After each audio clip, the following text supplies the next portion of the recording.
శ్రీరంగా ఏరువాక సాగని ఏకంగా అచ్చంగా వెచ్చంగా మల్లె పూలు నలగని మెత్తంగా కుర్రయీడు గంతులేసి ఆడంగా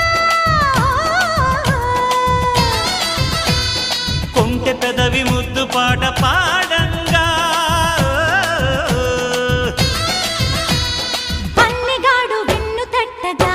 ఆ హుషారులో ఒళ్ళు తుళ్ళి ఊయలుగగా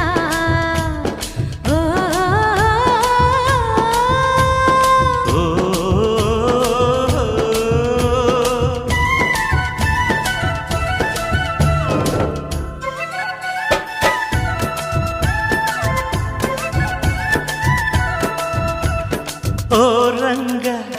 శ్రీరంగ ఏరువాక సాగ